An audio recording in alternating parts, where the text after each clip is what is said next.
Téléspectateurs de la télé de Reflet Njili Tumba, télé de l'ébessence, autrement dit, Nativi Télévision. Merci de nous recevoir encore une fois de plus à travers cette émission. L'émission Couloir Masolo, c'est l'émission qui nous aide à connaître ou à découvrir la vérité de la couloir Nabiso, dans la quartier Nabiso, dans l'environnement Nabiso. Voilà, les autres ambi, messieurs, Judy Mbako Bobanga, autrement dit, Judy Kael, l'infatigable, Mouto, le lot Ael, le loco déclenché, vérité, te éviter, le lot vérité, ça pour Nini. Voilà, là je pense que Boza est belé devant mon poste télévisé, notamment mon Souka Badjoka, Serge Bolo. Avant de commencer, j'étais mes salutations, Sima, par-ci par-là, pourquoi pas saluer. Donc celui qui est derrière la caméra, hein, ben, papa Nabiso, autrement dit, hein, donc Diasombal, donc papa na Preston et Sublime, je vous salue à passant posant la cima la caméra, na Pesimbote, na Jipel, Tchumbu, pourquoi pas Pesa Mbote, il y a Patrice Bimbili, hein, ma partenaire au Simbara émission, pourquoi pas aussi, j'ai pourtant quand on Pesa Mbote na Osen, la fondation Osen et la fondation Oyo, donc dans œuvre sociale njiloise, il y a papa Nabiso Roger Batessa. Voilà, sans plus tarder, le Toléganon, pourquoi rimer circuler partout pour un combo, il y a monsieur Judy Kael Mbako, to éviter, Banso, Njilo, Botala, couloir à Masolo, et à couloir à Masolo, et à Nzila à Masolo, tout le monde doit se passer. Donc, sans rien cacher la vérité, à Toba, vérité, non, to cacher et le côté, vraiment, sans plus tarder, tourner quand passer, micro et pas à Judy Kael Mbako. Monsieur, je dis bonjour. Oui, bonjour, merci beaucoup, le en tout cas, ravi à l'éloge, pendant son émission, sur l'éloge, il y a couloir à Masolo, en tout cas, donc, toi, laissez-moi, merci, Nabandeko Nyos, Balandi, couloir Masolo, Isalinga, Judy Kael, Mbako Bobanga, l'infatigable, autrement dit, Moukantombolo, donc, charge à Bananjili Nyos. Voilà, merci beaucoup, Moukantombolo, charge à Bananjili Nyos, charge à Bananjili, Nini ne promettre Bananjili pour ta charge, Nabango. Tu es ici Bananjili Nyos, tous à la uni, tout teka pouvoir na bisoté, surtout dans le secteur électoral, tout dans la députation provinciale, ou même nationale na Tchango, parce que tout teka yango na ba utate, na ba payate, parce que difficulté, il y a njili to ya Tchango, biso ba kolo Tchango, ba kolo njili neto ebi, difficulté to zala na mupayaka, après qui couvre dans la place avant na Gombe, après na tango ba élection yesu ko kosa biso. Donc Bananjili boza la prida bana Tchango boza lever. Voilà, merci beaucoup, Judy Kael Mbako. Je pense que le but est la communauté, est agilité. Ce que banal, on va se manger, on va éviter au code de cacher vérité dans des vagues dans la sauve à la bichon. Bon, on a cité Bakombo parce que Bissot Banga a politique et en plus, ils allaient couloir. Masolo. Voilà. Donc, tu es bien pour tout bêta Masolo, on va bien essayer. Ok. Ngaï Nazali parmi les rares Njilois. On a salé initiative à Makasi, on le dans le monde entier. Aspel Mazumbi, l'embosé belé. Autre rôle, on a sauté pour monsieur Kokate. Voilà, merci beaucoup, Judy Kael Mbako. Là, j'ai profité de dire, donc, cette situation, on a un remerciement à la famille, sauf la famille, l'Ouemba aussi, pourquoi pas Madongo Zulu, hein, donc, la Koun, là, je vous salue, il n'y a pas ça, il n'y a pas Clévis sur le Zolo. La Pession Mbote, il y a participé toujours. Merci beaucoup, Judy Kael Mbako. Action Nini, au Salananjili pour le Loza, la reconnu monde entier. Au Salan Action Nini. Merci, à Liboso, dans un numéro 1, dans l'environnement, tout le bas célébrité. Yes. Nous sommes le seul association où il y a un matériel approprié pour l'assainissement d'Anjili Mobimba. Nous avons plusieurs matériels. Nous avons des pelles, plus de 50 pelles. Donc, tout ça, on a brosse, tout ça, on a râteau, tout ça, on a pousse, tout ça, on a bourouette, tout ça, on a machette, tout ça, on a congo, tout ça, on a bord, nous avons des tennis, tout ça, on a gants, où permettent à tout côté, on a carnivore, tout qui est carnivore. En plus, tout on a toilette, une école s'intéresse, tout ça donne la bonne classe. Tout dans la bouilla, la quartier neuf, qui est régional, on a la foule, on a c'est Asbel Mazumbu. Tout ça lit partout. Tout ça lit partout dans la bisoté. Dans la bisoté. Puis on a projet tout ça la morgue. Tout on a moins de mains à c'est comment faire projet Asbel Mazumbu, on a président. Le projet n'a rien à voir pour l'Anjili. Voilà. Donc voilà, par exemple, idéologie à Bisso. Merci beaucoup, M. Judy Kael Mbako. Voilà, je profite de dire merci et bonjour à l'autorité municipale. Donc, M. Mbumba Ngalema Papi. Donc, je vous salue. En passant, M. le bourgmestre, je vous salue. Merci beaucoup, M. Judy Mbako. M. Judy Mbako est pour nous. Olobi oza na Asbel oyo simbara partout hein na commune ya Njili. Là je pense que na mona ka isko aka na 7 dans la commune dans la quartier 7. Là mona quartier 11 dans quartier 4 na mona ka na 7. Merci, merci Serge Bouelo. Tout ça là, on a quartier 4, la couleur à Zénith. Yes. Tout ça là, peut-être vous allez tous empêcher. Tout ça là, on a qui mouta, on voit qui mouta, tout kiraba quand ils vont ça qui mouta. Tout ça là, matin à maman Moabi, la quartier 1. bakonzi bazwema honorable Akoufi babenga pa major Malaise.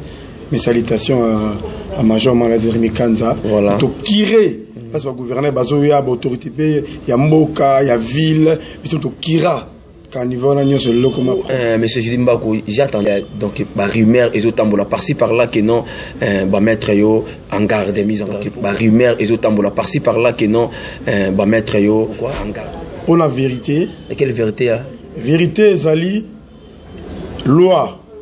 Yamboka tolo électoral et puis si mutute a uta gombe azala candidat l'angile interdire mutute mais il y a qu'un combo initial na yo évidemment combo d'origine o ba botela ngai mbako bobanga je dis Kael fatigué le moko antombolo naza candidat na lemba mais na mona ngile na combo langa voilà net nani wana oza mona ngile te pour yo yele lolo ba pour la vérité na couleur masolo. Bon, respect d'abord à honorable député national moi ça j'ignore de malemba honorable j'ignore Tatiana Pembe. Donc awa lokolo ba kokani même race na famille Luemba a négocier avec Nagi Luemba a commis Tatiana Luemba Pembe aza mwana papa Koko Pembe papa Koko c'est le grand frère d'Idas Pembe papa d'Idas Pembe tout le monde est bien on a dévoilé secret en haut voilà est-ce que voilà merci beaucoup monsieur Jidi Kalembako aux des preuves donc maman Tatiana azan jiloise bien azan de quoi donc il y a ba Luemba te aux des preuves on ba preuve ezali tozalaki na matanga maman Jili maman Bota Richard Luemba Aimé Luemba Guy Luemba Fafa Luemba donc bango tout Hortense Luemba aussi Hortense Luemba voilà Koko ya ba Kevin Luemba ba Carmi Luemba Koko ba Raissa ya ba Georges voilà donc tozalaki na matanga na moni soutien ba na Luemba tout le monde est Tatiana te asbel mazumbi senga ba aide partout akoya pété donc akoya na pété mais atini mbongo na ye na moi enveloppe na kaki atini on quelque part parce que azana dépend de la famille Luemba non azate tout considéré famille Luemba donc nego monique donc honorable donc non bingo peka honorable parce que bientôt là vous allez peka toujours candidat doctoral maman Tatiana Luemba Aza fait partie de la famille Luemba hein? Oui, famille Luemba. Est-ce que tu es sûr de ça? Oui, je suis sûr de ça. Est-ce que ben preuve oyo yebi que non Aza la famille Luemba Zali ni ne relève ça yo? Il y a Liboso Zali. Moi je suis proche de la famille Luemba. OK. Donc na solara la famille Luemba Mobimba. Donc peut-être quand na solara te na ya Guy Luemba. OK. Mais na solara na Papa Jojo Luemba PDG na solara Fanfa Luemba Maman Hortense ba numéro de solara na ba kokone ba Kevin Luemba ba Richard Luemba ba Yebi Tatiana Luemba T parce que ba kokone encore ba yebani ki au moins tata moi si au moins na noko voilà je vois en train de prohiber hein là en train de prohiber que nos ballons interdit autant à comboter honorable maman na biso maman Tatiana Luemba na betando ike ba pesio nzela te opo lo ba kombo na yesu ba monio olobi komone ba okanga yo donc elo obali ba kangelo je pense que ça wana ndo olobi vérité donc on a dévoilé vérité au bananjil ba habité à autant monanjil à sa rouler na collège Bosomi na kombo ya Luemba Luemba est la combo incarné. OK. Tobo yate. Mais alobate qui a sa famille Luemba ya biso yanjili. OK. Elle peut être Luemba. On ne disconvient pas c'est le nom. Ba kombe kokana nango. Même nga bamba ko basé belé. Mais alobate que ninga zo loba na ba discours na ye qui azali koko ya Luemba. Non. Papa Luemba a beaucoup fait l'Angili. Nous sommes reconnaissants à lui. Il a un petit esprit naïe. Un esprit incarnat. Natala Boula, Natala histoire d'Angili pour la révérence à mon continent dirigé comme une Angili. Natala histoire d'Angili, la mon papa Luemba, l'incarnation naïe. Voilà, donc là c'est donc cartographique Angili. Donc on va battre la banjiloise, na natif. Donc combo il y a Tatiana Luemba azalité. Soit à mon Angili, à mon commune. On se connaît. OK. On a la vanda na 5, na vanda na 7, na vanda na 7, na vanda na 5, na vanda na quartier 10, na vanda na 8, parce que tant que nous fout la vanda on peut changer. Même Mampenayo, on va na 13 dans d'autres quartiers. Mais tu es bani que bananjili que Makele Lenzinga, ministre honoraire, avant dans la quartier 5, avant la peine à 7. Tu es bi que à tu es bi blesse mon is. De là, on a séni mes respects, tu as dit qu'à mon adé, avant la peine à 5. On se connaît. Mais tu as maman, moi, bien, mon a 7. Maman, tu as la famille loin, mais mon a 7. Tu as bien été dans le mabota, mon hôpital, ni tu as bien été. Azali, moi, na ma campagne, Azali, moi, na papa Koko Pembi, grand frère d'Idas Pembi. Donc, Koko Pemba, Tangana, honorable Fanfa Loemba. Voilà, cette fois-ci on la mukapona. Voilà, ba nji trouve comme la mukapona vérité na bino hein. Tokobo mongo te on ba za Maindombe, Loemba ba mu Congo. Voilà, lobana. Baza famille ba na liente. Voilà. Et ça njili faut le défendre njili. Njili oh, tu as pas beaucoup de problèmes à njili tout le monde a passé. Voilà. Honorable général le mélange na Chango. National après si Tatiana moi si nae. OK. Yemo kaza provincial qui Kimbanteke. Parlons-moi de Kimbanteke na Chango. Ils ont fait quoi absolument? La première habitude aux Anglais, Njili na Chango, yes Salini. Voilà, toujours donc de la Brema ya Banzala. Plateau de Bateke za na Chango, place droit bon Bateke, plateau de Bateke, honorable Chango, le milieu montant wa. Excusez voilà. Plateau de Bateke là sur bon Bateke na ba bumba bon eza wa. Eza na Kinshasa na Chango. Honorable Chango ni akelo bela kuna. Voilà. Totika ezele luana, to lui turo yo to wana posa soso ya mboka. To voter kaka tout comme ma tribalisme. Voilà, pour la yo ngi oboy Tatiana Loemba eza bandani oko tsaba en place wana na njili na yo. Mais on aura le Pépé Tazi azali. Bon à part Pépé Tazi donc à soso ya mboka voilà azali so bana. Maman Elville Mubu azali. Voilà, honorable Francis Bambale ya pe azali. Honorable Francis Bambale ya pe azali. Voilà. Honorable Dakingoma azali. OK. Maman Antoinette Meno mkolo kompana baboudia na itinjil azali. OK. Tout c'est belé. Président Jidikael Mbako on est fatigable. Nazali kanda bourgmestre conseiller communal bourgmestre Nazali Serge Bolo Pazali. Tote kanjili on ba banani. Tote ke la on ba banani njili. Na lobaki yango s'il faut être à Makala pour ma passion, pour ma commune, pour ma maman Njili c'est ma maman, je suis prêt. Partout bafou nanga donc c'est comparaître ennemi prison parce que pour la balle Njili pour le coup Njili. Voilà, merci beaucoup l'infatigable monsieur Jidi Mbako. Merci pour l'action na yo, merci pour le malwana kitoko. Mesdames et messieurs, je pense que vous êtes partout vous allez partout vous coin tout le monde vous la biso. Le ezala émission couleur ma solo, je pense que vous la biso vous ala ma vous la mona suka bajoka. Monsieur Jidi Mbako lelo atala qui invité na biso lelo mais mingi ali en plateau parce que ba mettre en garde que partout à mona est dans arrêté. Je ne sais pas pourquoi dans arrêté, je pense que monsieur Jidi Mbako lobi a dévoilé secret pour na baki maman nani Tatiana Pembe cause na ezali nini aza Loemba te ayeko diembe na famille Loemba. OK voilà merci ami kotisi na famille batu o famille na ba yebiete voilà pour na yo ningo lobi lelo ayeko te na famille oyo nini ezate bino banjiloa na banjiloise nini oyo bosala pour na njili na bino bosala ni pour na njili papa journaliste lobi nanga nini o bosala pour njili voilà et pour na bino banjilo boboy muto musika aya kokota awa bino bosala nini pour njili bon on a ko peso mo ba na tout ba détail voilà oui ko convaincre bino par exemple yes vient na biso anki pa somba terabu da etikala pour na bala njili tant l'état otekango amona nan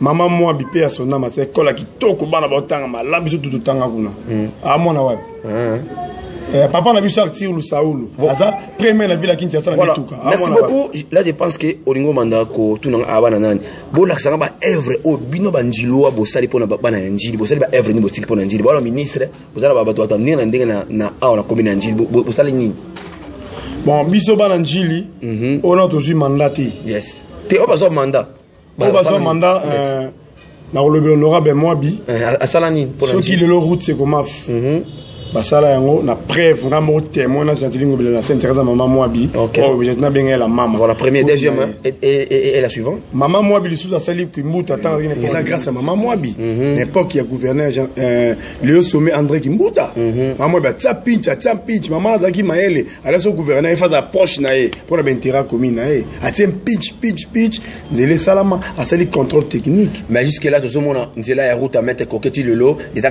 toujours délabré ils a passivement il y a des gens au balai qui la passe il va donc Banjilo ça a été pourquoi donc auparavant donc l'honorable Makele Lenzing donc ministre là je vous salue à passant à Salakanzila ya maître Croquet à rabotaki yango tina suka kuna et vraiment alongola yango à planning ça qui à planning yango ezaki to mingi peut-être passage ba moto no les cas ba transport no les cas mais maintenant ba oyo ti lelo baza banjiloa bazaki ba ministre ba travailler ba excellence ndenge ndenge baza awa donc ba autorité ba sali nini pona ya njili c'est ça que je te pose la question parce que yo bi aux avre njilo c'est banjiloa ya solo ba ko sala a ki mama Tatiana yo za mona njili ba o ba banjiloa awa ba sali nini pona njili na bango. Normalement, pour un maître Croquet, honorable, ministre honoraire, ministre d'État honoraire, Makele Lenzinga. Yes. Mais respect na Menanjili, na mandat nae asali rien auto cancer ta ke bana njili. Voilà bandi la place on a asali rien na fonction azaki nango. Auto cancer ka ile to cancer maman Mwabi. Asali rien. Siko pourquoi ozoboya maman Tatiana aya postuler na njili. Mais mobali ne déjà ça qui mbanté que Junior le Malema. Basali ni na ki mbanté ni na chango. Il y a un député national. Mobali na yazu des sièges provincial, il y a un national, la CD. Ah non national, na chango asali na nous ndili. Parce que nzela na mettre coquille. Parce que moi personnellement ça la mettant sur la pression na. Parce que nzela dans le salle nzela ya député te yebité nzela. Kolobela, eza gouvernement provincial. Voilà. Gouvernement provincial. Voilà. Kolobela. Côté pression, motion naïe dans sa provinciale. Donc yo et pas na il faut qu'Aginer le Malais mandé à Osalanzela, à Lobelanzela. Parce qu'il y a des gens, il y a le notable, il y a des ministres, hein, attendez dans l'autorité pour l'Angile. La répondre aux journalistes. Voilà, c'est ça qui est voilà. Journaliste Serge Bouelo. À sa provinciale qui manque qui Dokolo. Il y a ça mon agent Ningobila. Dokolo est impraticable. Moule bête va maintenant pousse 500 000 francs. Au Koya. Aza provincial ko qui matière dans la courante na maïté mention na ni to la na ba plenière là voilà mesdames et messieurs tout le monde doit comprendre que non ndenge lelo donc aza très fâché monsieur journaliste to na ba plenière nyo sur la télévision. OK bah voilà là on a 21 000 $ na bango ba sa provincial national et là to moni plenière moroté le to moni bandeko ba lobeli pona bandeko na biso tingi pololo ne ozo pincher pour la commune nae. Voilà bon mais quand on maman Tatiana aya no Anjili aya tu peux c'est temps naté tu peux jamais temps na aux Anjili na biso mobile na su des sièges à celle là dans nini siko comme nani Junior le Malema te maman Tatiana comment na ye Pembe Bokiaga Tatiana aza mwana papa Koko Pembe aza la famille Luemba te ayena njila die mbele ba banderole to mona Luemba elle n'est pas Luemba Luemba ba yebiete biso na njili to yebiete abe mwana njili te soki na bengi dans Richard Luemba na bengi mama Hortense Luemba na bengi ba Jojo Luemba na bengi ba tout famille Luemba ba témoigner pour o loba ezala vrai ou faux ezal makambo ya lokuta oyo Tatiana ba côté na makasi alo ba ka mona ya nana côté na famille nana côté ay bana njili yo ba nani ba côté ça y ba bana njili ba nani tanga ba komwa ba tanga neti testa préfet njili. OK ba benga pe na ki pa mbato abengi saki testa za nani testa za l'un de bana njili mwana de a foutre c'est l'un de bana njili to litane ba combat politique mais ye le ko benga pour l'intérêt personnel ateki njili ngabe na ki pa mbato abenga l'intérêt personnel mais c'est intéressant na ngote parce que combat au mazumbu asibelonga na président to sali na njili. Est-ce que tu sais là c'est le plan juridique là tu allais parler que non ayé à sa famille Luembate est-ce que vous avez des preuves tangibles parce qu'il y a des preuves ezali voilà les preuves ezali les preuves ezali famille le malali ana bango na zala ba tongo midi poko tout à l'heure ba obéanga na ba téléphone ba biloba ko loba oyeko ya advent qui pourra voilà mais bon comprendre que ceux qui mon soso azana nzunga vimbi c'est que na simana ye ezana batu obotinda ye jidi kayali bo banga mbako azas toujours lelo devant donc masolo na couloir donc couloir masolo émission et puis ça mona mona suka ba joka donc ezala sans rien cacher ezala transparente donc un personne mais amour pour tous poser émission na biso de la sara vérité pour Njili to le bela pour Njili vérité pour Njili yo tombaki mission na biso papa na biso frère na biso na komboya monsieur Judy Bobanga Judy Kayel autrement dit les fatigable voilà c'est ça pour comprendre que là la profite occasion ko bakenya tout le njilwa boza communauté du banda mboka partout bozali bon comprendre que ah eza ko beba na njili mikolo eza bon attention à moi ko tenga majidi bobanga donc aile le ko déclencher vérité c'est ça qui est le problème erreur on a tomboka na njili eza nini erreur on a tomboka makasi na njili eza nini bah ça fait déjà plus de 2 fois soit beaucoup mais ça va banangilité on va la maîtrise d'angilité cause il y a manque il y a unité il y a biso banangilité on peut perdre bah c'est là biso Moussa Abdoul voilà notre papa la PC Mboté mais abina na zuna za non 2 heures oye banjili superviseur njili njila ngoza na kwani ne beba dans 2 heures na perte pour la biso banangili c'est 5 ans na sali mais net nga tant on a reçoit beaucoup mais njili na la maîtrise d'angili tous les quartiers de 1 à 13, on a vu tous les coins. Et place il y a une bande là, la place on a développé une gile. Est-ce qu'il y a une cartographique, un gile cartographique non, il y a bien. La historique non, on a bien. Voilà, merci beaucoup. À l'époque, un gile était donc Alexa Coutumière. Vous comprenez, tu papa Lumba Kenda, tu le Alexa Coutumière, le lot comme le gile et Uta Musika, ton nom dépend de on a Kasangulu à l'époque, voilà. Gile Ali na commune 56 54, je pense que oui, ça l'a mis à 56 donc commune en gile. Vous comprenez que non, doit y avoir beaucoup il y a y a ba belge wana ya na combo ya extra coutumière le loto comme njili. Voilà monsieur je dis Bobanga donc je dis Kayel, je pense que bino banjilo bolbi que non il faut besoin poster wana il y a bourgmestre to que non côté à bourgmestre autorité municipale ce qui va yo ba tio place wana il y a ba frère no njili ba papa no njili ba roboma yo bien oh. Bon, Bomanga te pour que nous sommes compétents. Ceux qui battent la profil Yanjil, garçon, oh, il est compétent. Déjà, là, ça va preuve qu'il est compétent. Est-ce que donc l'honorable dans l'histoire on peut péter zérotika yo? On a pena kulutu na ngao sepela makasa bito simana. Papa na biso Mputu, donc président Mputu arotika yo, il y a formigène arotika yo. Malgré la politique penseuse à la rater mais bata la compétence. Est-ce que le vieux mari arotika yo? Abida qui ngana les fatigable. Est-ce que les Français Bambalé arotika yo? A encourager de plus pour la jeune Ngobila ayebi be faire objet de sala to affronter kae to sala makamnae malgré ba continuer tenir à mais Fati Béton son excellence le président de la République le béton de la République à la pose à gêne remarqué ba beaucoup ça nyo so presque bâti ba persi 100% 90% ba gêne voilà c'est bien sûr autour ba gêne mais au lobby que non monsieur Mbumba Ngalé ma papi azamona njilité ah ouais azamona njilité il faut battre ba njilo sala njil so njili wana yo senga wana vérité na bisi bino njili senga je dis qu'elle mbako bobanga les fatigables mu kwantombolo na sima njili na jire njili bien parce que dans la maîtrise de njili na bi place ni mama njili bandi na bi souffrance njili na ni tant la souffrance mo kitana mo souffrance mo njili tant la souffrance mo ma na bi place érosion na biso zali à 8 na 9 voilà première voilà première cas au moni pour njili érosion et donc ils ont un clavier il y aura moni il y a un moni première oui na bi problème nini ou insécurité en Angile place ni insécurité ban cause et ont l'insécurité cause ni ça wana cause ba jeune ba mal encadré mais maintenant mais donc là qu'est-ce qui manque que bolbo cadre ba jeune bon au moni bateau ba donc la répondre là il y a des fondations ebelé ba fondation ebelé na fondation bateau ba zu mandat na kombo ya bana tchango bana Angile ba sakane lango ya bateau ba déterminer ba junior les malemba OK nous avons des députés provinciaux Morgou papa Jacob la to ebiété Jacob au président son équipe à canon les 13 à basket soit volé OK alors ba de nini na ces provinces na Njila sala non nini voilà éclairage public à ça là voilà donc justement qui la sommaire na le pour la sommaire là je pense que tout mon homme qui est omnisportif la salle omnisportif au yabiso omnisport yabiso ya commune ya Njili au avec un terrain s'intéresse est-ce que bino Njili wana terrain au terrain mo omnisportif et à la rater ceux qui veulent passer sa ceinture ya ba judoka penser ça va il y a sportif ba les passer sa ceinture ba ça en place ni il y a pas de salle ba exacté tant que vous amon Njili bilo ka bon comme na bongo et ça la ronde ngini moi liboso eza pasi otala bakamba Njili bakamba qui ont l'esprit mingi ya go evre pour le développement et l'agilité. Je pense qu'il y a un ami de la développement, la chance, la considération au Banangil Nyoso, à l'étranger dans le monde entier na poto. Pour le stade il y a au Ministère na terrain à Sainte-Thérèse, Banangil Nyoso au bazar l'étranger dans le monde entier. Bah il y a question on a beaucoup mais on a confiance bazar na ngoyanga, bah soutenir na toto même petit moyen sur Banangil. Banangil tout le monde a peut travailler plus fort, on a besoin de ne Serge Bouelo. On a soutienté.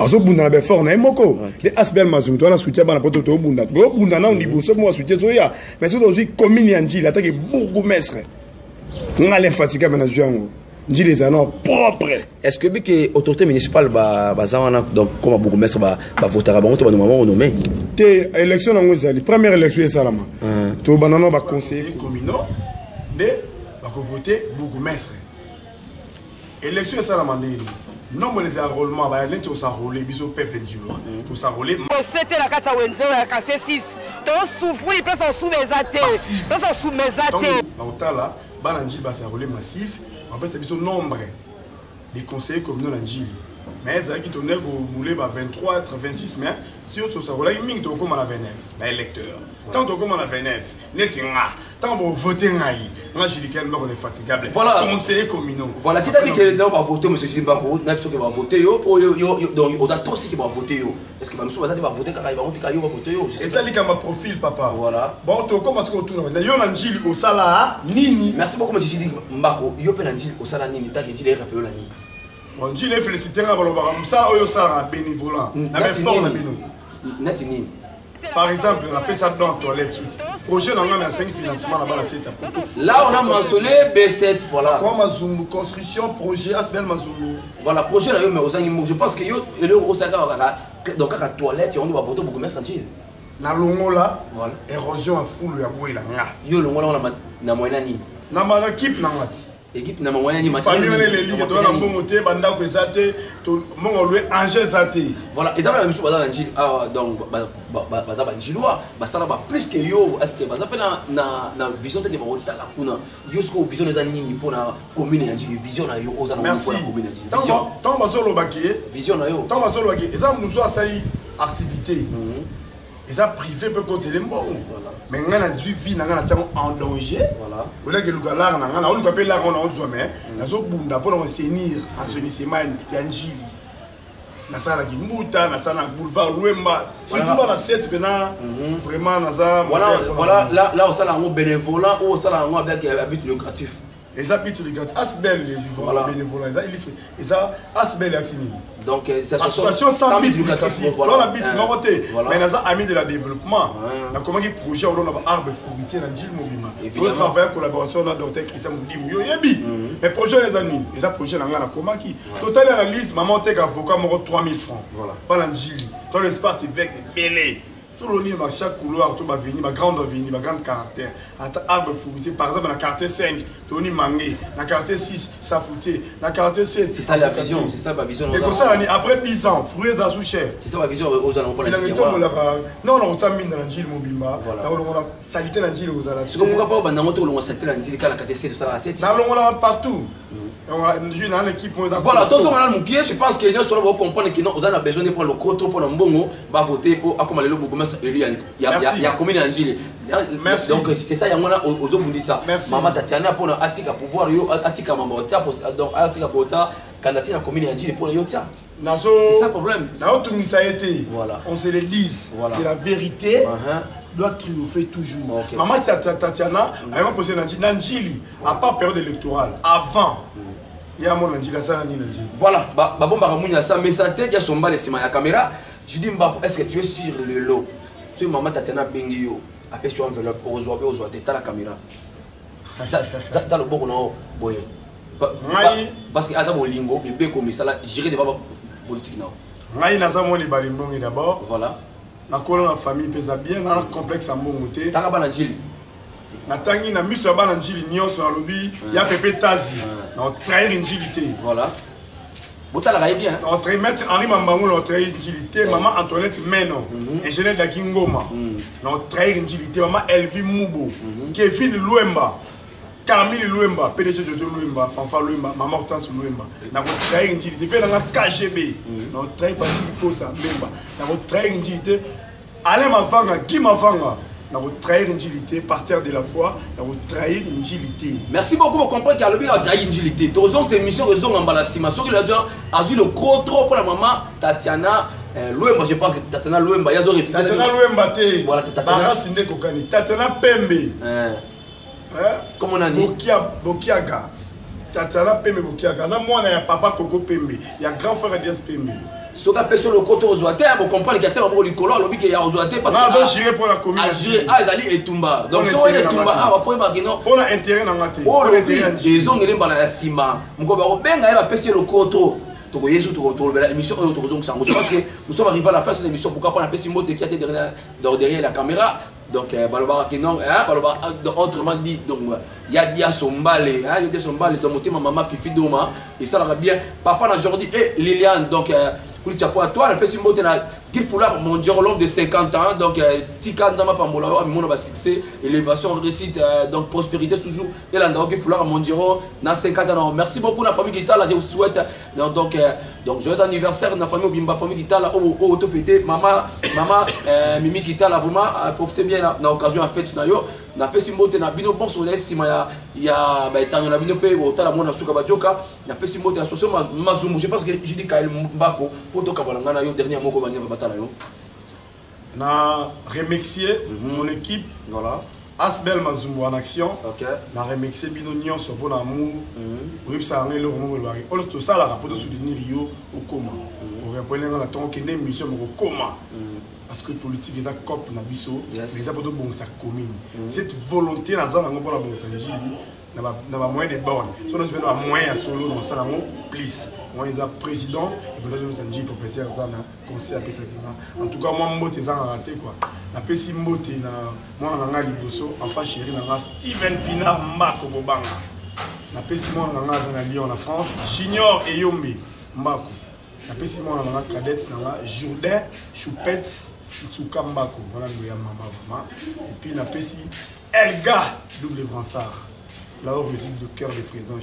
Voilà, merci beaucoup là, ça repose dans mon témoignage et fendre à moi qui m'a merci na mbaléa dans mon témoignage fifi doma merci na maman tous ces vos mimi na pesi ombote merci na bino maso tala mona suka bajoka dans équipe na balinga mona suka bajoka to lingi ndile tumba et poussa na boaka yo papier bravo c'est le moment donc boye botanga maboko po ndile tumba pe ça nini avancer ça la bien so pour soutenir ndile tumba mission boye et ça la bien au couloir à masolo c'était mission couloir à masolo pe ça mona suka bajoka na comme na suka na émission pour comprendre que alobaki a chef de rime na vina yemogo et ça na mwinda te je pense à la prochaine fois dans l'émission au couloir à masolo to yambaye pour tout na ye na couloir na yemoko ava bon salon boso na ka na couloir na yemogo donc avina ya chef de rime mais il y a pas de lumière donc bon comprendre à la prochaine émission to ya so poto vérité.